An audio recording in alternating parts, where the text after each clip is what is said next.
welcome. I'm Ijoma Funyaso. Tonight, rescued Chibok schoolgirl Amina Ali gets new lease of life after meeting with President Buhari. Nationwide strike enters day 2 with labor unions leading protests in various states. Federal government threatens to enforce no work, no pay rule. Foreign Affairs Minister says Africa remains the centerpiece of Nigeria's foreign policy with missions abroad to attract investments. And wreckage of Egypt Air Flight MS-804 found south of Greek island in the Mediterranean after going down overnight. On Business News tonight, Bank of Industry to begin training on loan access for small businesses. And on sports news tonight, Swiss maestro Roger Federer set to miss his first Grand Slam since 1999 as injury knocks him out of Roland Garros.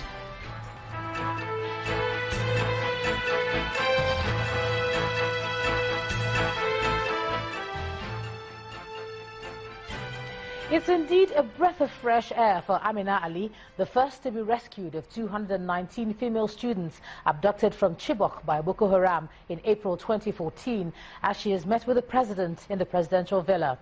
Speaking while receiving Amina, accompanied by her mother and brother, as well as the governor of Borno State, Kashim Shettima, President Muhammadu Buhari promised to give her all the assistance she requires to be fully reintegrated into the society. The president frowned on a situation where Amina's education was abruptly truncated by Boko Haram, promising to make her upkeep a priority. We'd like to warn our viewers that the video you're about to see contains flash photography. Can we have some space? Yeah, can we have open up, please.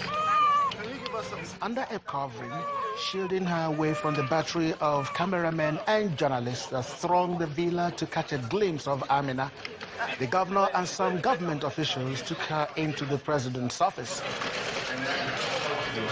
Okay, sir. She sat with her mother, brother, and some members of the Bring Back Our Girls group, with the Borno State governor and other government officials that accompanied her on the trip. Soon, the conference room is filled up as President Muhammadu Buhari joins.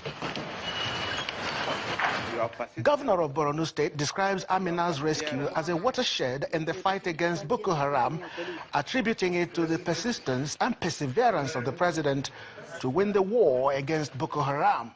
Your doggedness toward the restoration of peace in the northeast has started yielding dividends.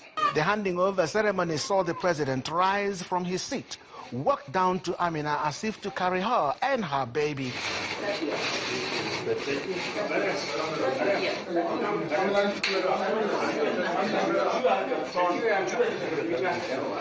Amina spent about 2 years in the forest, a life the president and commander-in-chief has promised to turn around.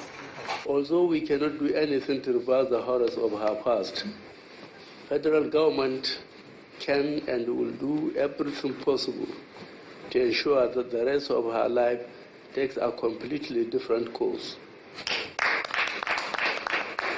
Amina will receive the best care that the Nigerian government can afford. We will ensure that she gets the best medical, psychological, emotional, and whatever other care she requires to make a full recovery and be integrated fully into the society. The continuation of Amina's education, so abruptly disrupted, will definitely be a priority of the federal government. Amina must be able to go back to school. No girl in Nigeria should be put through the brutality of forced marriage. Every girl has the right to an education and a choice of life. Rest assured that this administration will continue to do all it can to rescue the remaining Chibok girls who are still in Boko Haram's captivity. The Minister of Defense presented an account of the rescue of Amina. The change of military leadership at the inception of this administration injected new ideas and vigor into the theater of military operations. The Chief of Defense Staff also gave a brief of their operations in the Sambisa forest, describing it as Operation Crackdown. Almost about 20 villages have been cleared in this particular operation thus far in the 22 days of this operation, Your Excellency. We have also rescued over 150 people in this particular operation since it started, among which the celebrated Chibok girl, Amina Ali, this day. Amina is the only surviving girl in a family of 13. Her mother was completely broken when she was abducted. Having seen Amina grow up and get to the age she was, and Amina being snatched away from her, she was heartbroken and devastated. But today, Amina is back to her, and she's thankful to God and thankful to everyone that participated in the rescue and recovery of her daughter. Yes, there are over 218 other girls waiting to be rescued in the Sambisa forest. The recovery of Amina and her baby is a sign of good things to come as the operations continue. Chukuma Onwekusi, Channels Television News.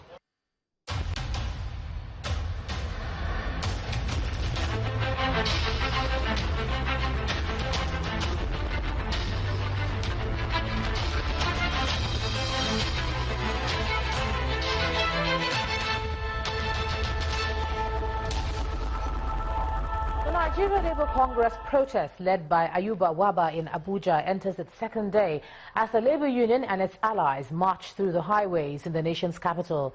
Meanwhile, the federal government has issued circulars to ministries and parastatals threatening to enforce the no work, no pay rule. The protest gathers more steam in Abuja as it enters day 2. Labour leaders take the lead in the march across the highways, and their supporters chant solidarity songs. The NLC president, Mr. Ayuba Waba, urges members to be willing to make sacrifices for the struggle. There is nowhere in the world where personal liberty and even the liberty of people will come without sacrifice. Yes. And the sacrifice that have to be made is for policy to be engaged. Yes. We at the level of NLC, we have said clearly that this policy of increasing the twin price of tariff and that of the pump price of petroleum products is a policy that is certainly exploitative. Outside the protest venue, some civil servants are at their duty post as government releases a circular threatening to enforce the no work, no pay policy for anyone who dares to join the strike. At the Federal Secretariat and the National Hospital, it's a similar story. Everyone hard at work. But the protesters are not letting that scenario get in the way.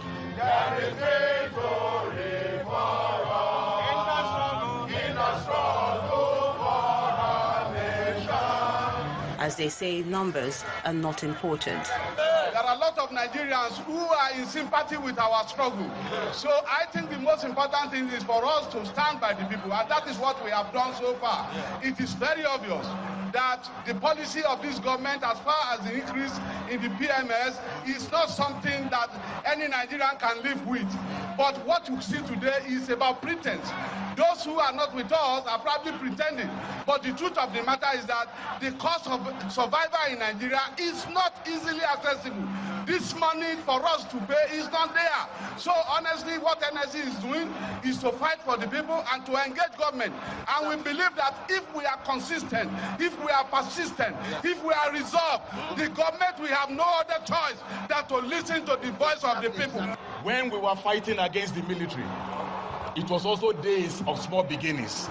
We had small numbers at the beginning, but because we knew that our cause was a just cause and that we were with the people, eventually the people came to our side, and eventually we won victory. As it stands now, no one can tell how far these protesting workers are ready to drive home their demands. And some members of the NLC have taken their protests to the Lagos State Government Secretariat in Alausa, Ikeja, the state capital. And they're asking civil servants to comply with the directive to go on strike. Labour affirmed its resolve to ensure the government remains accountable to the people. even as it continues to enlighten workers on the need to resist the new pump price of petrol. Our correspondent Ayotunde Balogun reports. Masha, Masha, Masha, Masha. They gather in their numbers carrying flags and banners while they chant their slogans as the NLC makes its way to the Lagos State Government Secretariat in Alausa, Ikeja to occupy the state civil service. They approach the gates and demand that it be opened to enable them access into the premises. Police, these are not your stations. Workers belong to the unions. Their fellow comrades are here. So you cannot lock the gates of the secretariat against fellow workers.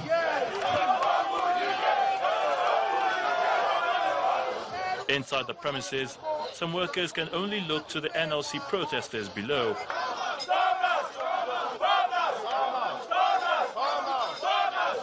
There's a presence of security operatives, while some workers even engage in heated debates.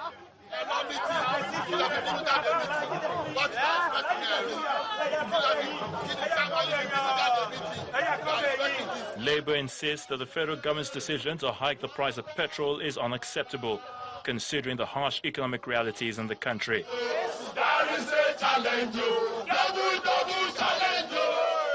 Essentially, it was expected of all workers to comply. And necessary directive was given to these workers only for the government himself to coerce them with some intimidation and, I don't want to use the word bribery, but they know what they did overnight to allow the workers in with intimidation. It's unaccepted. This is a struggle that should be fought by the workers. The reality is that government has not been honest with Nigerians. After the 2012, subsidy protest, even before then, there have been so many committees that were set up in government by the National Assembly, the Ibrahim Mantu Committee, you remember. There were recommendations, even if you want to talk about the regulation. These are the steps that you should follow to fulfill the terms under which you can now bring in the regulation. You need to repair the railways, you need to repair the refineries, and so on and so forth. No one knows for how long this exercise will continue, but Labour and its affiliate unions say they have resolved to continue the struggle until government listens to their demands. Ayotunde Balogun, reporting for Channels Television News. In part two, after the break, trial of former Minister of Niger Delta Affairs, Godsday Orubebe, continues at the Code of Conduct Tribunal for false declaration of assets. That's in a moment. Just stay with us.